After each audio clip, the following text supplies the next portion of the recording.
반갑습니다. 뜨겁게 환영해 주셔서 너무 고맙고 감사합니다. 만약에 여러분들이 기도해 주시지 않았다면 제가 이렇게 사역을 할 수 있었겠는가 이런 생각을 집사님 오셨네. 반갑습니다. 우리 안창호 목사님께서 말씀해 주신 대로 드레스덴에서 제가 지금 사역한 지가 이제 3년이 지났네요. 이제 4년째가 됩니다. 우리 교인들도 왔고 하나님께서 참 은혜를 주셔서 지금까지 잘 사역할 수 있었습니다. 기도해 주신 여러분들께 감사하고 또 여러분들이 기도해 주시고 또 후원해 주셨기 때문에 제가 또 사역할 수 있었습니다. 이제 말씀을 전하면서 틈틈이 간증도 하고 그렇게 말씀을 나누는 시간을 가지려고 합니다. 여러분, 오늘 본문은 여러분들이 아주 잘 아는 말씀이고 또 짧은 구절이기 때문에 이해하기가 쉬운 그런 말씀입니다. 예수님께서 집에서 하나님의 말씀을 전할 때에 일어난 그런 사건이 오늘 마가복음 2장 말씀이에요. 오늘 말씀을 보면 예수님의 소문을 듣고 많은 사람들이 모여들었다 이렇게 말씀을 합니다. 예수님 말씀을 듣고 싶었고 예수님을 만나기 원했던 사람들이 예수님의 집에 막 몰려든 거예요. 근데 오늘 말씀을 보면 너무 많은 사람들이 몰려들었기 때문에 예수님 만나기가 쉽지 않았던 모양이에요. 근데 오늘 이제 한 중풍병자를 들것에 메어가지고 예수님께 나왔던 사람들이 있어요.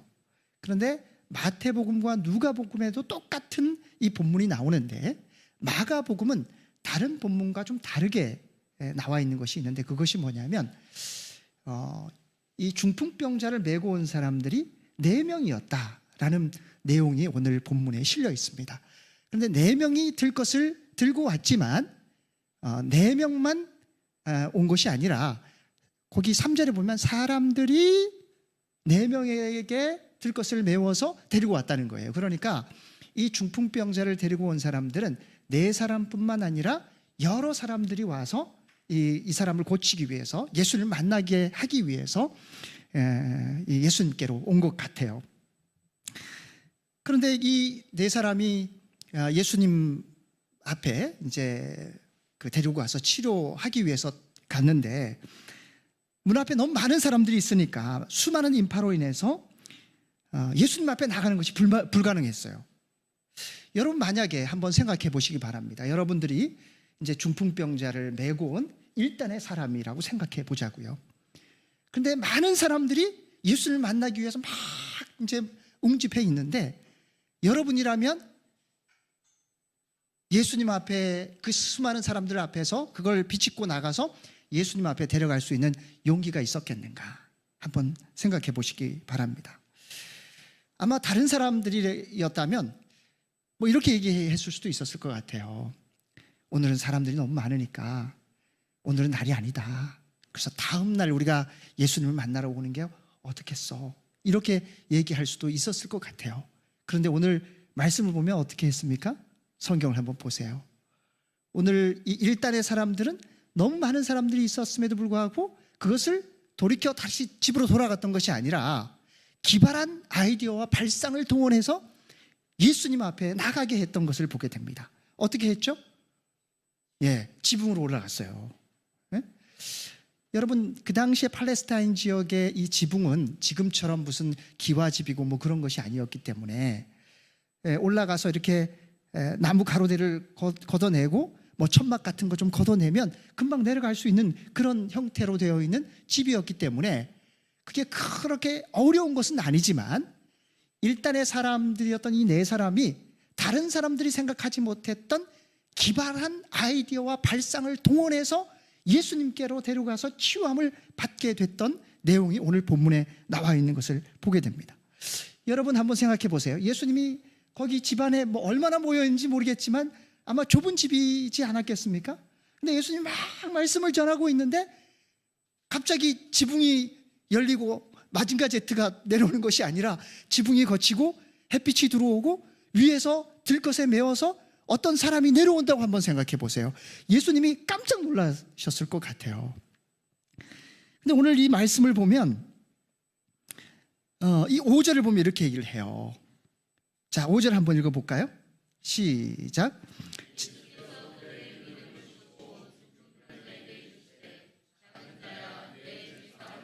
네, 여기 보면 작은 자야 내 죄사함을 받았느니라 이렇게 말씀을 하세요.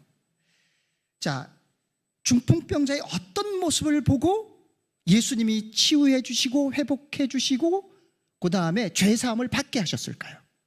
한번 생각해 보세요. 중풍병자의 어떤 액션이 있었어요? 예? 예, 믿음이 있었을까요? 자, 보세요.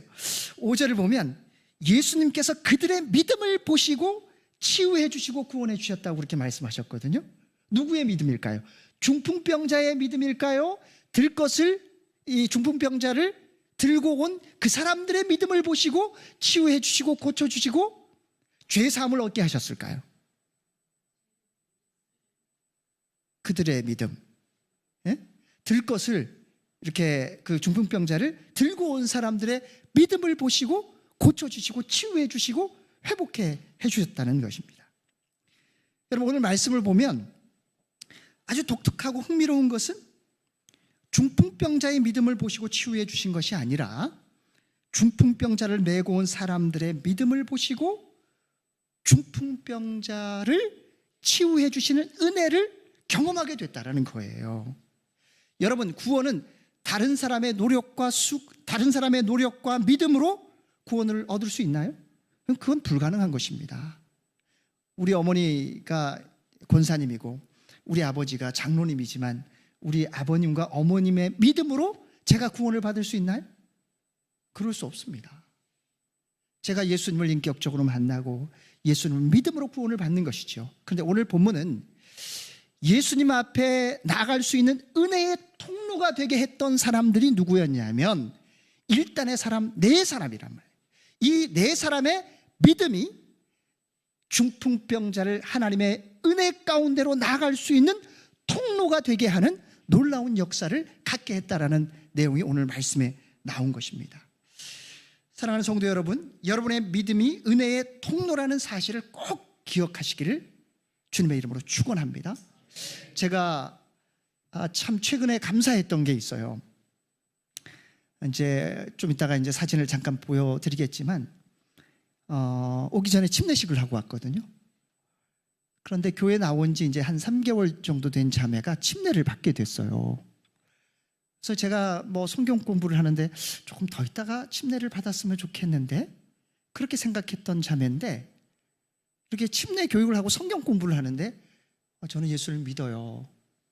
저는 예수를 믿고 구원받은 사람이에요. 그리고 저는 이 신앙의 고백을 공동체 앞에 하고 싶어요. 근데 어떻게 예수를 믿게 됐냐 이렇게 물어보니까 목사님, 자기는 남편은 예수를 믿지만 드레스덴에 유학 와서 2년 반 동안 자기는 교회를 나오지 않았대. 그러다가 너무너무 힘들고 어려워서 이렇게 그냥 어떻게 할까 고민하던 중에 교회에 우리 교회를 다니고 있는 어떤 자매가 우리 교회 설교 영상을 좀 들어보면 좋겠어 하고 이제 설교 영상을 토스를 해줬다는 거예요. 이 자매가 은혜의 통로가 됐던 거죠. 그래서 2번인가 3번인가 주일날 설교 영상을 이렇게 링크를 보내줬는데 거기에 은혜를 받은 거예요. 그리고 교회를 출석을 했어요. 그리고 제가 성경 공부를 하는데 영상을 찍더라고. 그래서 나는 무슨 좀 겁이 나기도 하고 내가 무슨 잘못된 말을 하면 이걸 뭘 녹화를 해가지고 어디 신고하려고 그러나 그런 마음도 들고 했는데 설교 녹화를 이렇게 쭉 하더니만 그걸 계속 봤던 모양이에요. 그리고 성경 공부했던 그 내용도 녹화를 해서 계속 들었던 모양이에요. 그리고 나서 1번, 2번 예배를 참석하고 예수님 만나고 인격적으로 주님을 이렇게 믿게 되고 거듭나서 침례를 받게 된 것이죠. 그런데 그 설교 링크를 보냈던 그 자매가 은혜의 통로가 되어서 한 자매가 예수 믿게 하는 귀한 축복의 통로가 되었던 것을 보게 됩니다. 그래서 우리가 우리의 믿음이 은혜의 통로, 축복의 통로가 된다는 사실을 꼭 기억하시기를 주님의 이름으로 축원합니다. 자, 우리가 은혜의 통로, 축복의 통로가 되려면 믿음이 필요한데 우리가 어떤 믿음으로 은혜의 통로를 가질 수 있는지 오늘 말씀을 통해서 살펴보기 원합니다. 첫 번째는 참된 믿음은 사랑이라는 색깔을 가지고 있다는 거예요. 자, 오늘 본문을 보면 중풍병자를 데리고 온 사람들에게 장애물이 있었어요. 장애물이. 자, 2절에 보니까 많은 사람이 모여서 문 앞까지 들어설 자리가 없었다. 비집고 나가려고 했지만 나갈 수 없게 되었어요. 그리고 4절을 보면 무리들 때문에 예수님께 데려갈 수 없었다 그랬습니다. 그래서 서론에 얘기했던 것처럼 그 계신 곳에 지붕을 뜯어서 구멍을 내어서 예수님 앞으로 그 중풍병자를 치유함을 얻게 하기 위해서 달아내린 거예요. 자, 많은 사람들이 핀잔과 눈치를 감당하면서도 지붕 위로 올라가는 힘듦과 수고를 아끼지 않았던 그 마음은 어디에서 기인했을까요? 그리고 수많은 인파를 뚫고 지붕으로 올라갈 수 있는 그런 수고와 힘듦을 아끼지 아니하였던 그 마음은 어디에서 기인했을까요? 그것은 사랑하지 않으면 그럴 수 없어요.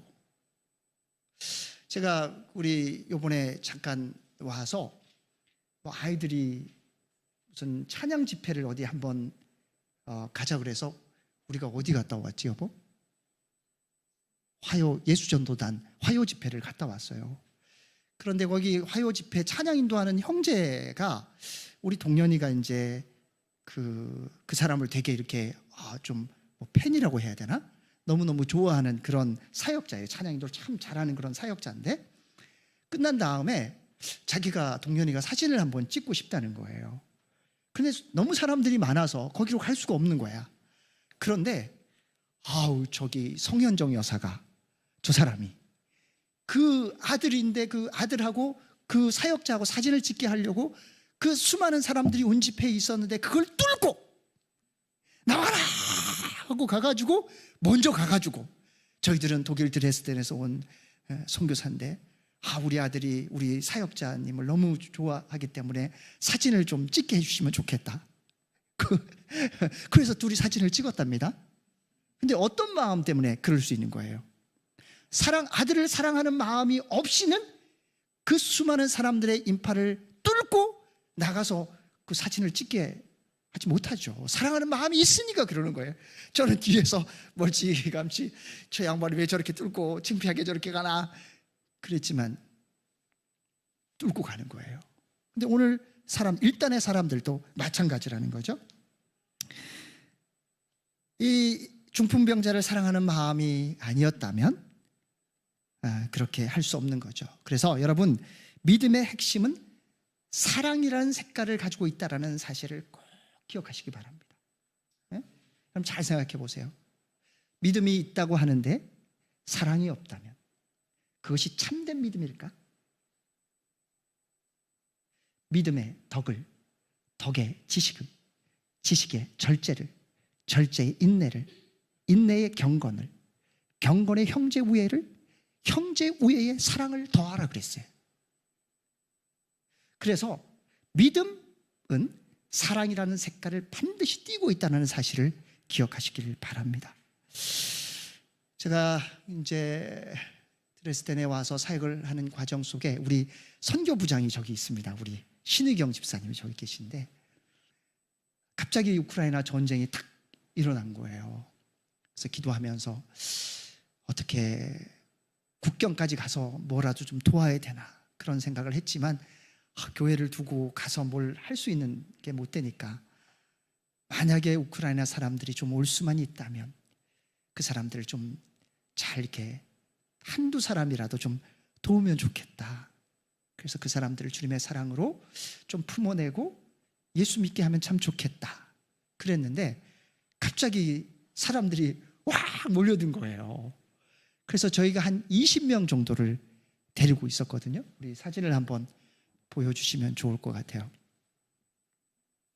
사진을 그 한 20명 정도가 데리고 살았어요. 우리 신희경 집사님 고생 많이 하셨는데 여기 뒤에 빨간 건물이 청년다방인데 여기서 한 10명 정도가 지냈고 3층에 사택이 있어요. 그 3층 사택에 이제 그 옆에 이제 게스트룸이 있는데 돌아가면서 사람들이 들어왔다가 나갔다 들어왔다 나갔다 그렇게 했기 때문에 한 30명 정도 한 20명 정도가 교회에 데리고 있었습니다. 길게는 한 10개월 정도 같이 살았거든요. 쉬운 일이 아니었어요. 그런데 그분들을 사랑으로 섬기고 돌보고 또 먹여주고 재워주고 챙겨주고 그리고 말씀을 가리키고 그렇게 했습니다. 그리고 그 사이에 뭐 난민 콘서트도 하고 무슨 물건들도 나눠주고 선물도 주고 했어요. 그런데 지금 이제 우크라이나 교회가 지금 진행되고 있는데 남아있는 사람들이 어떤 사람들만 남아있냐 하면 선물을 받은 사람도 남아있는 것도 아니고 뭐 격려를 받고 그 다음에 위로를 받은 사람이 남아있는 게 아니라 공동체 속에서 같이 먹고 지내고 사랑을 받은 하나님의 말씀과 은혜 속에 사랑을 충분히 받은 사람만 남아있는 거예요. 지금 우리 교회를 지나간 우크라이나 난민들이 한 80명 정도 되는 것 같아요. 근데 80명 정도 되는데 그 중에 지금 남아서 예수를 믿고 믿음의 공동체 안에 머물러 있는 사람이 20명 정도밖에 안 되는 거거든요. 그러니까 예수 그리스도의 사랑으로 성도들이 그들을 품고 사랑해주고 기도해주고 막 그렇게 하니까 그들을 예수를 믿고 변화되어서 믿음의 삶을 살아가고 있습니다. 지금 우리 신의경 집사님이 참 수고하시는데 여기 있는 지금 저기 뒤에 하얀 머리를 하고 있는 할머니가 따냐 할머니인데 지금 우울증을 앓고 있거든요. 그런데 우리 신의경 집사님이 일주일에 한 번씩 뜨개질을 가르쳐줘요. 이걸 치유해 주기 위해서. 교회를 빠지지 않아요. 물론 아플 때는 못 나왔지만 한국 예배도 나오고 우크라이나 예배도 나와요. 어떤 사람이? 하나님의 은혜 가운데 사랑을 받고 성도들에게 사랑을 받은 사람들이 믿음을 갖고 또 교회 공동체 가운데 지금 나오고 있는 것을 보게 됩니다. 여기 이렇게 다 나오지만 여기 이 친구는 그냥 교회를 안 나오는 친구야. 자, 다음 한번 볼까요? 네, 여기가 이제 리더들이고 그 다음에 여기 사진이 이제 우크라이나 예배가 처음 시작될 때 사진입니다. 그래서 여러분 꼭 기억하시기 바랍니다. 갈라디아서 5장 6절 보면 이런 말씀이 있어요. 한번 찾아볼까요? 갈라디아서 5장 6절입니다. 갈라디아서 5장 6절 말씀입니다. 갈라디아서 5장 6절이에요.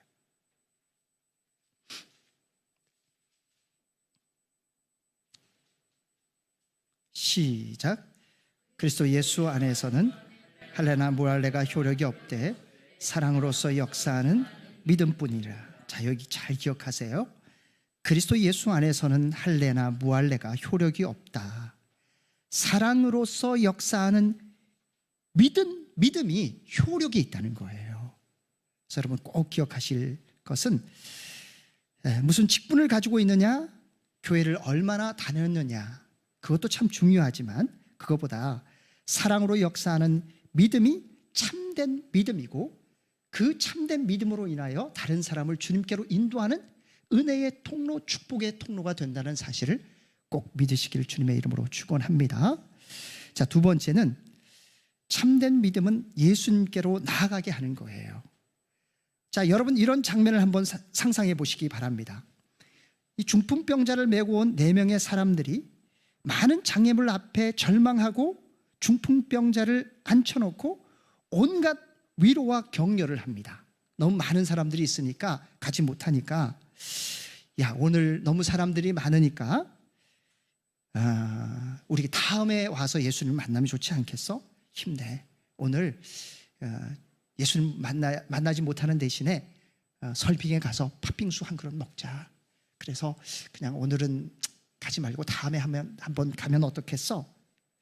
또 너무 낙심하지 마. 또 기회가 있지 않겠어? 이것도 좋은 거예요. 중요한 것입니다. 그런데 우리가 기억해야 될 것은 이 중풍병자가 힘을 얻고 격려를 받을 수 있지만 이렇게 한들 근본적인 문제를 해결할 수는 없어요. 그리고 많은 시간을 함께 해주고 놀아주고 쇼핑을 해주고 또 함께 놀아준다고 해도 이 중풍병자의 근본 문제를 해결해 주거나 치유해 줄 수 없다는 사실을 우리가 기억해야 합니다. 자, 그러나 우리가 인간의 사랑이 하나님의 사랑의 능력을 결코 대신할 수 없기 때문에 우리가 정말 그 사람을 예수님께로 예수님 믿게 하고 그 사람을 치유해 주려면 예수님께로 데리고 나가는 것이 가장 놀라운 축복과 은혜고 또 참된 믿음이라는 사실을 우리가 기억해야 합니다. 그렇기 때문에 친구들이 중풍병자에게 할 수 있는 최선의 사랑은, 최선의 믿음은 치유해 주시는 예수님 앞에 데리고 나가는 것이 참된 믿음이라는 거예요. 자, 친구들의 모습이 귀한 것은 그들은 수많은 장애물들이 있었지만 그 장애물을 넘어서, 수고로움을 넘어서 함께 예수님께로 데리고 나갔던 것을 보게 됩니다. 자, 한번 4절을 한번 읽어보겠습니다. 시작.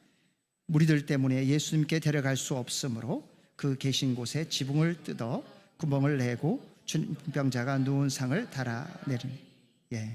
여기 예수님께로 나아가기 위해 최선을 다하는 그들의 믿음을, 사랑을 오늘 내용을 통해서 보게 됩니다. 저도 유학생 사역을 이제 저희들이 하고 있어요. 유학생들이 한 80명 정도 됩니다. 제가 이번에 와서 이렇게 보게 된 것은 서울에 있는 모 대형 교회가 청년들이 몇 명이냐 이렇게 물으니까 성도들이 한 10,000명 정도 되는데 청년부가, 대학부가 400명 모이고 청년부가 400명 모인대요. 그래서 깜짝 놀랐어요. 그래서 제가 드레스덴에서 이제 지금 사역을 하고 있지만 청년부가 80명이면 초메가 처치입니다. 그렇죠? 우리 안 목사님도 그렇게 열심히 사역을 하셨지만 사실 이 독일 드레스덴이나 독일에서 사역하는 것이 유학생 선교의 황금어장과 같아요. 제가 만약에 서울에서 사역을 했다면 청년들 보고 성경 공부하자 그러면은 평일날 성경 공부를 하러 교회를 오겠는가? 아니면 주일날 오후에 야 성경 공부하자 그러면 예 목사님 성경 공부할게요. 그럴 수 있는 사람이 있었겠는가? 그리고 주보에 성경 공부 신청하십시오 하면은 성경 공부를 신청할 수 있는 사람이 몇 명이나 되겠나? 그걸 한번 생각해 보았습니다. 어떨 것 같아요? 많이 없을 것 같아요. 제가 서울에서 사역할 때는 그게 많지 않았거든요. 그런데 제가 드레스덴에서 또 베를린에서 자 성경 공부할 사람 신청하세요 그러면 성경 공부 신청하는 사람들이 청년들이 10명? 15명? 어떤 데는 20명 정도 돼요. 그 제가 억지로 하라고 하는 것이 아니라 그냥 하나님의 말씀을 배우겠다고 찾아오는 사람들이 있단 말이에요. 그래서 그 사람들을 하나님의 말씀으로 유학생활 중에 예수 믿게 해서 거듭나게 해서 이제 파송하는 것이 저희의 일이거든요. 근데 저도 드레스덴에서 사역하면서 이 청년들을 주님의 말씀 가운데 인도하려고 이제 애를 쓰고 있습니다. 어떤 사역을 하고 있냐면 제가 이렇다 저렇다라는 것보다도 몇 가지만 좀 이야기를 좀 하고 싶어요. 한번 거기 보여주세요. 제가 가장 중점을 두고 있는 것은 새신자 성경 공부예요. 왜냐하면 새신자 성경 공부와 제자 훈련입니다. 보통 2년이면 다 거의 물갈이가 되기 때문에 성경 공부 과정을 여러 개를 만들어서 하기가 어렵습니다. 그래서 교회에 오면 반드시 저랑 2번의 새신자 성경 공부를 통해서 복음을 명확하게 전해요. 그런 다음에 이제 우리라고 하죠. 목장에 편성이 되어서 한 8주나 9주 정도 성경 공부를 통해서 제자 훈련을 해서 예수를 믿게 하는 그런 과정을 갖게 됩니다. 그래서 여기 옆에가 성경 공부하는 그런 사진이고요. 여기 우리 안 목사님 계실 때 여기 꽃을 심어서 아름다웠었는데 여기에 지금 뭔 것 같으세요? 예, 깻잎입니다. 이제 깻잎을 심어가지고 청년들에게 깻잎 전도를 합니다. 여러분 믿거나 말거나 깻잎 먹으러 교회 온다는 사실을 믿으시기를 주님의 이름으로 축원합니다. 예, 옵니다. 이게 깻잎 요만침이 거의 한 4유로 정도 될 겁니다. 4유로. 그러니까 교회에 이렇게 깻잎을 심어서 이제 유학생들이 깻잎을 뜯어서 먹기도 하고 다른 친구들에게 나눠주기도 하고 그래서 주일날 난립니다. 그래서 어떤 데는 뒤뜰 영성해서 어떤 데는 깻잎을 못 뜯게 해요. 너무 많이 뜯어가니까 요만한 것도 뜯어가, 요만한 것도. 그래서 안식일을 선포하기도 합니다. 그래서 그 다음 한번 보시죠. 이거는 제가 여러 사역 중에 여러분들 우리 드레스덴 교회만 하는 사역을 조금 얘기를 좀 말씀을 드릴게요. 예수님께로 나아가게 하고 예수님께로 인도하게 하기 위해서 생각 끝에 뒤뜰 워십이라는 것을 만든 거예요. 이거는 드레스덴 교회만 하는 겁니다. 그래서 이게 주일 예배가 아니라 수요 예배입니다. 수요 예배. 그러니까 지금 이게 아마 마지막 날인가 사진인 것 같은데 이때 한 73명 정도 모였습니다. 그러니까 뭐 수요 예배에 70명씩 오는 게 쉬운 일이 아니죠. 그런데 뭘 하게 되냐면 이 테마를 가지고 이제 하는데 첫 번째는 즉덕 워십을 합니다. 즉덕 워십. 즉덕 워십은 이렇게 예배 시간에 모여서 함께 이렇게 말씀을 나누고 교제를 하는 거예요. 주제는 뭐냐면 신명기 말씀에 이스라엘 백성들이 가나안 땅을 향해 가던 중에 하나님께서 만나와 메추라기를 주셨죠. 그래서 이 만나라는 뜻이 이것이 무엇이냐 이런 뜻이잖아요. 그죠? 하나님께서 이스라엘 백성들에게 만나를 먹이신 것처럼 여러분의 인생과 삶 속에 하나님이 먹이시고 입히신 것이 무엇인지 기억하라는 거예요. 그 만나를 기억하라는 거예요. 그래서 이제 즉석 떡볶이 있잖아요. 즉석 떡볶이. 이게 만나와 즉석 떡볶이를 매칭해가지고 그래서 즉떡 워십이라는 걸 합니다. 그래서 이제 예배를 드리고 말씀을 나누고 교제한 다음에 여기가 지금 즉석 떡볶이 만들어 먹는 거예요. 그래서 여러분들은 별로 은혜가 안 되는 것 같고. 자, 그리고 두 번째는 뭘 했죠? 짬뽕 워십입니다. 짬뽕 워십. 짬뽕 워십은 디모데후서 3장 16절 말씀이에요. 모든 성경은 하나님의 감동으로 교훈과 책망과 바르게 함과 의로 교육하기에 유익하니 그랬어요. 그렇죠? 그러니까 유학생들이 짬뽕 먹는 거 어렵습니다. 짬뽕집도 없고 한식당도 없고 그래서 짬뽕을 만들어 놓고 이제 이게 매칭을 하는 거예요. 기발한 아이디어입니다. 기발한 아이디어. 오늘 그 들것을 가지고 지붕 위에 올라가서 내려놓은 것처럼.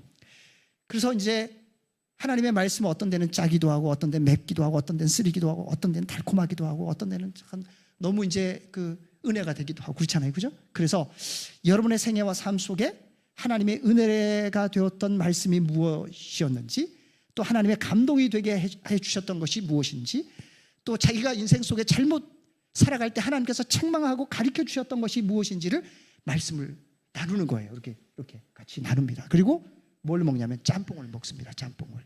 그 다음에 세 번째는 닭볶음 모십입니다. 닭볶음 모십.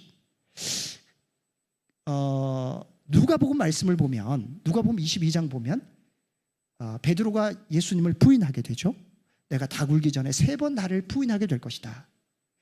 예수님, 저는 결단코 예수님 제가 부인하지 않을 것입니다. 다른 사람이 다 부인한다 할지라도 저는 예수님 부인하지 않을 겁니다. 그런데 어떻게 했습니까? 예수님 부인했어요. 그런데 누가복음 22장 61절을 보면 다른 본문과 다르게 예수님과 베드로가 눈이 마주쳤다라는 본문이 딱 거기 나와요. 다른 본문은 그게 나오지 않았어요.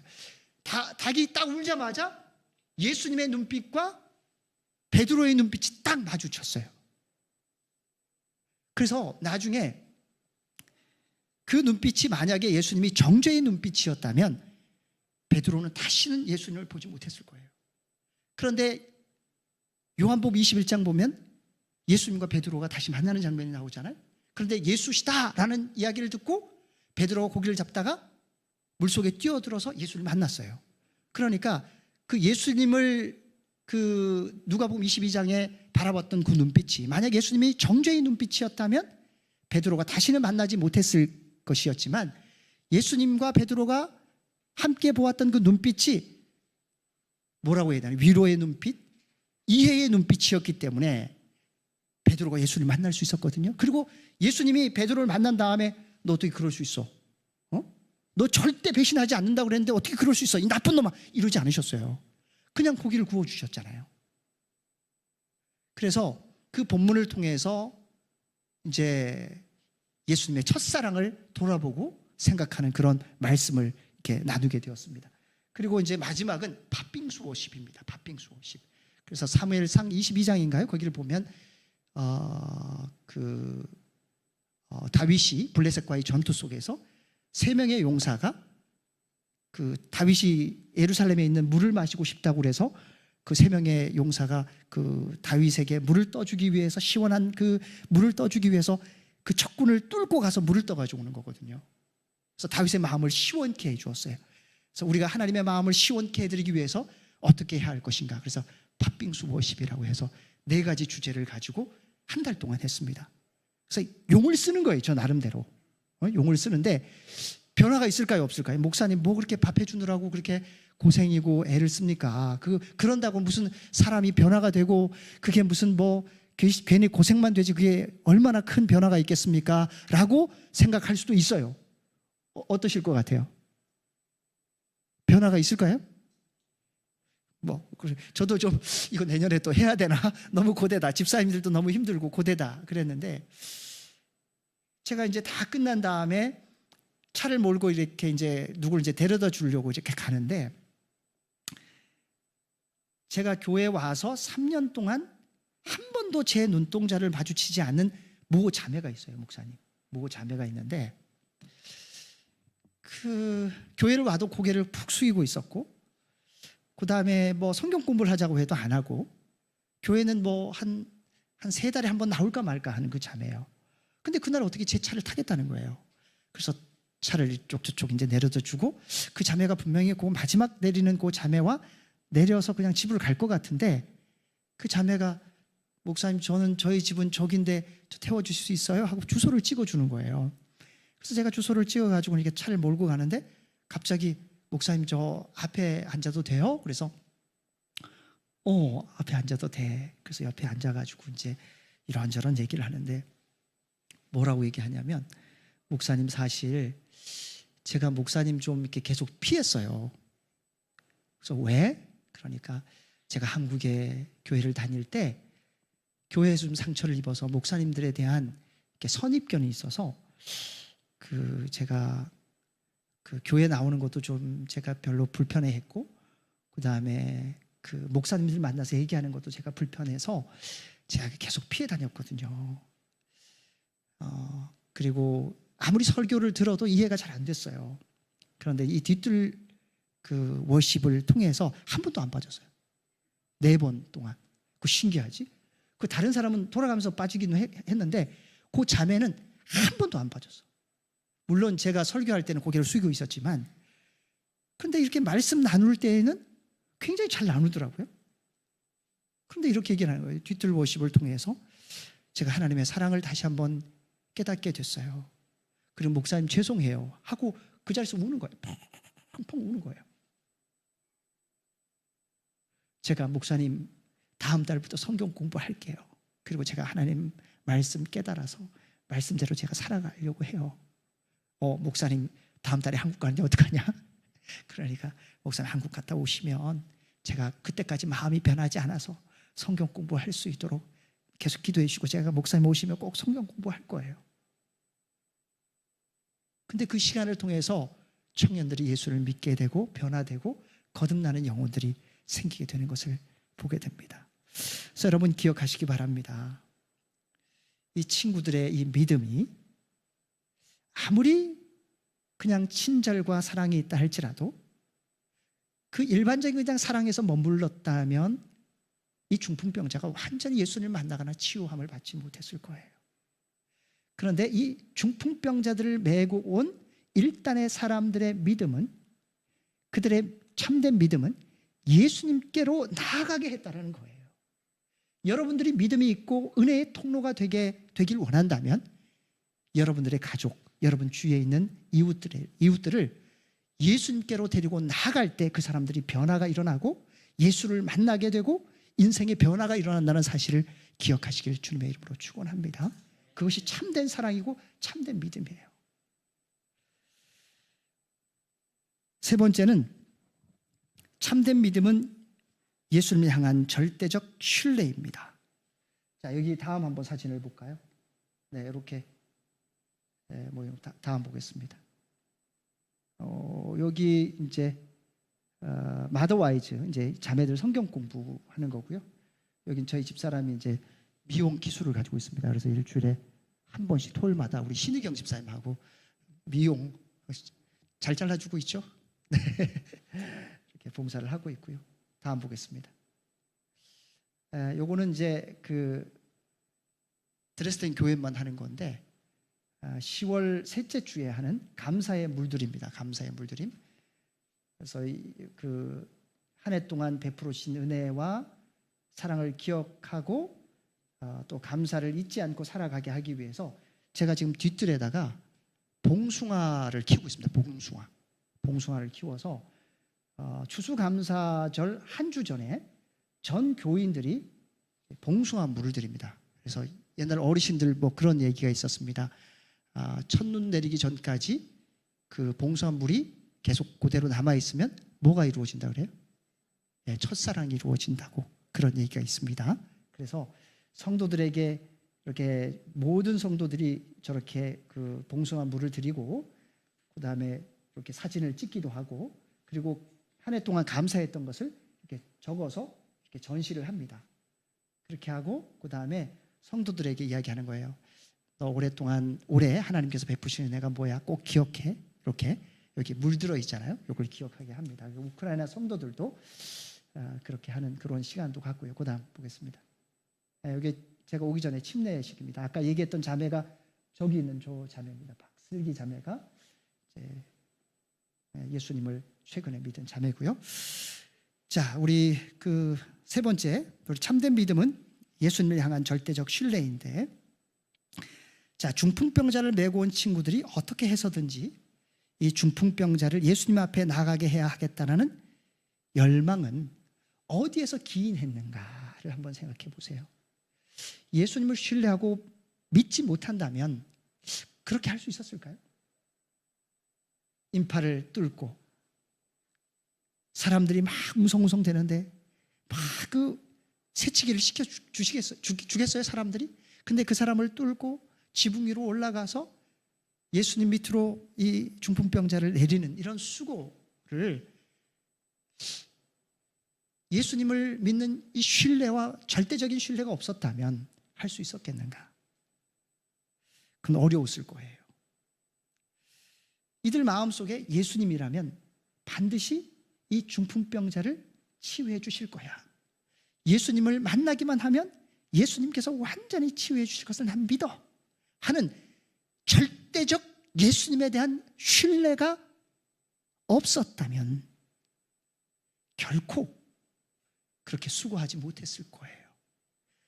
여기 이 마가복음 1장 21절을 보면 예수님께서 귀신을 쫓아내었다라는 소문이 퍼졌어요. 그리고 30절을 보면 시몬의 장모의 열병도 고쳐주시는 장면이 나와요. 그리고 32절 보면 예수님께서 찾아온 많은 사람들을 치유해 주셨다는 내용이 또 나옵니다. 그리고 40절을 보면 절망하고 있는 나병 환자도 치유해 주시는 장면이 나오거든요. 이런 것을 보면서 이제 소문이 났고 일단의 사람들이 예수님이라면 분명하게 이 중풍병자를 치유해 줄 것이라는 절대적 신뢰와 믿음이 있었기 때문에 예수님께로 데리고 나갈 수 있었던 거예요.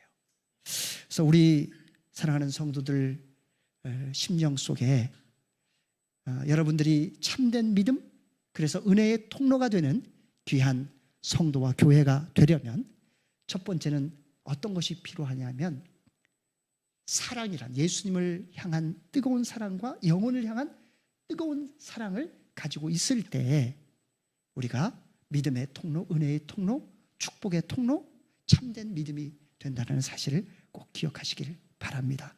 그리고 두 번째는 우리의 참된 믿음, 은혜의 통로가 되려면 정말 사랑한다면 그 사람을 그냥 격려하고 위로만 해줘서 되는 게 아니에요. 예수님께로 데리고 나와야 돼요. 교회로 데리고 나와야 됩니다. 예수님을 만나게 해야지만 그 인생이 변화받고 새롭게 되고 하나님 앞에 죄사함을 누리게 된다는 사실을 꼭 기억하시길 바랍니다. 그리고 참된 믿음, 은혜의 통로는 하나님을 향한 절대적 신뢰에서 기인된다는 사실을 기억하시길 바랍니다. 저는 잠시 왔다 가지만 너무 좋습니다. 아름답습니다. 우리 라이트하우스 고향교회가 이런 참된 믿음을 가지고 이 지역에 아직 예수를 믿지 않는 많은 사람들을 주님께로 인도하는 그런 은혜의 통로가 되는 귀한 믿음의 공동체, 또 사랑의 터전, 은혜의 터전이 되시길 주님의 이름으로 축원합니다. 기도하겠습니다. 하나님 아버지 은혜를 감사합니다. 오늘도 라이트하우스 고향교회에 와서 하나님의 말씀을 전하고 또 하나님의 사랑을 나눌 수 있는 귀한 시간을 주신 것 감사합니다.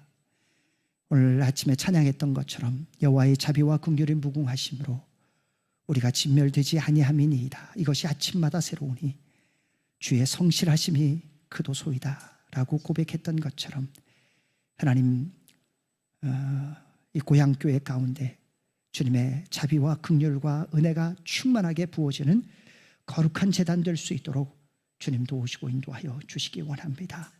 기도하는 것마다 하나님 응답되는 놀라운 역사가 있도록 도와주시고 또 날마다 구원받는 영혼들이 더해질 수 있도록 주님 축복하시고 인도하여 주옵소서. 오늘 중풍병자를 들것에 메고 온 일단의 사람들의 믿음이 하나님의 고향교회에 사랑하는 성도들의 믿음이 될 수 있도록 도와주옵소서.